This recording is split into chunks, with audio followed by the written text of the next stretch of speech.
Deliciously with Ara. Ngayon gagawa tayo ng the real Dalgona milk and Dalgona coffee. The best drink of the year, I think, for me. And I'm pretty sure you like it too. So give it a try. So this version of Dalgona milk and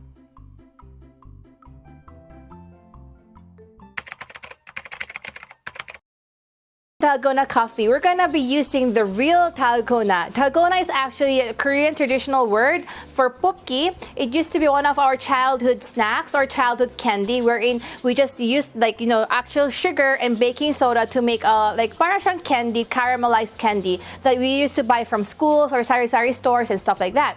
So I decided, why not make the real version instead? Very simple lang. We don't have to do a lot of whipping or a lot of, kamay-kamay. All we just really need is our baking soda, our sugar, milk, and for Dalgona coffee, we just need like a 3-in-1 mixed version of whatever brand, whatever variant you have. So let's start, tara na!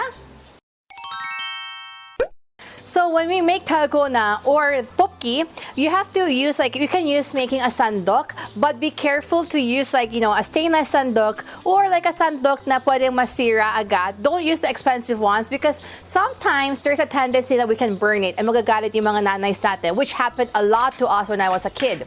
And for us to have the Dalgona, we need to have a wax paper, or you can use whatever a plastic cup you can, but we'll just have to coat it with a very light layer of oil. Just para lang hindi siya dumikit mamaya. So just like a drizzle of oil, I'm just gonna coat my wax paper. All we need is our sandok, whatever sandok you have.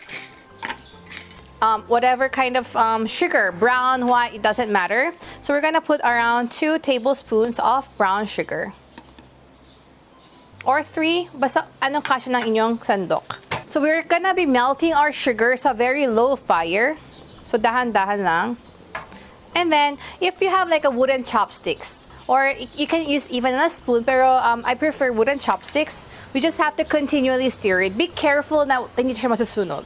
So we constantly stir it, dahan-dahan lang, just for our sugar to melt.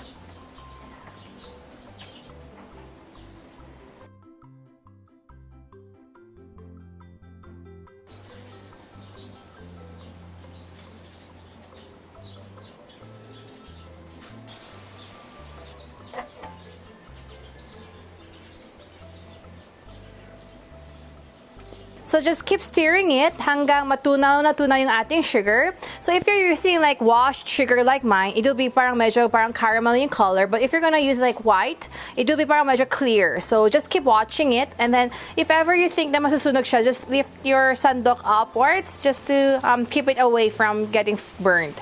So once it's completely melted, so we're gonna add baking soda. So for adding baking soda, we're just gonna add a dash of it, very konting-konti lang. So the stick or spoon na ginamit natin pang stir, we're gonna just dip it on our baking soda and then keep stirring it.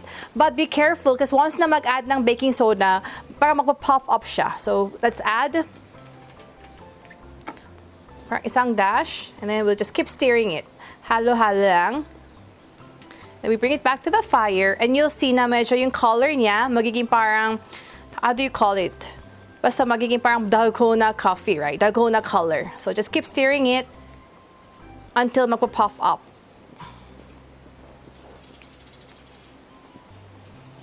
And there, when we have this kind of texture, we're gonna pour it over our wax paper.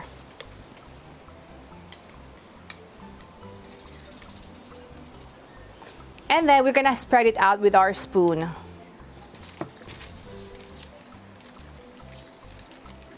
So as thinly as possible. Now, in case na wala kayong wax paper, what you can do is you can use any surface, just sprinkle it with sugar para may parang something to hindi siya pandikit. So we'll just let it cool down, maybe a few minutes, and then it will be ready for our Dalgona milk and Dalgona coffee.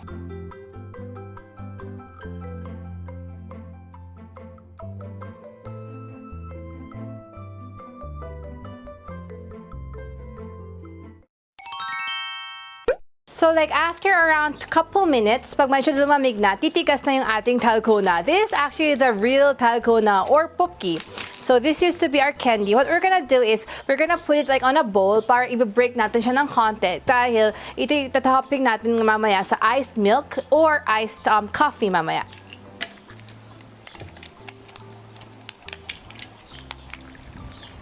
So sa isang baso, and then we're gonna add our dalgona on the top. Parang pang flakes na decoration lang.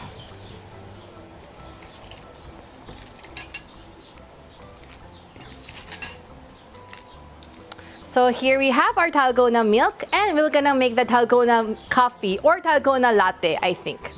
Now, I have here like a 3-in-1 coffee mix, but if you don't like the 3-in-1 coffee mix or you prefer like espresso, you can actually use the espresso shot instead. But, I just wanna make something very sweet. So, I'm gonna melt ang ating 3-in-1 mix sa siguro konting tubig lang, mga 3 or 4 tablespoon ng hot water para tunawin lang. And then, ibubuhos ko siya sa ating ice. And then, lagyan ko lang ng konti pang milk. Just to make it very milky. And of course, to make it Dalgona coffee, we're gonna add our Dalgona flakes or the Ppopgi flakes.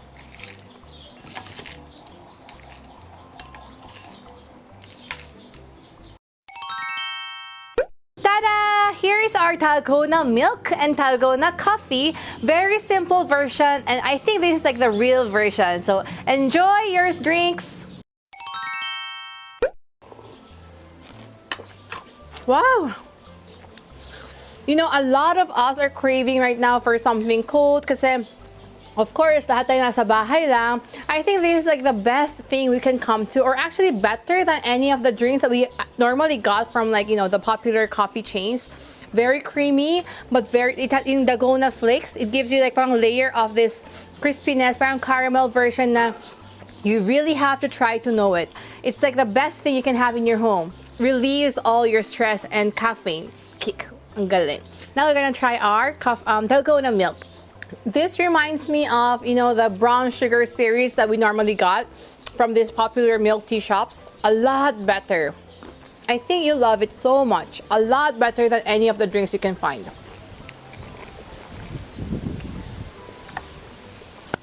Enjoy your Dalgona drinks. Best. Super good. Okay, super good. I think I can drink like 1 liter of this.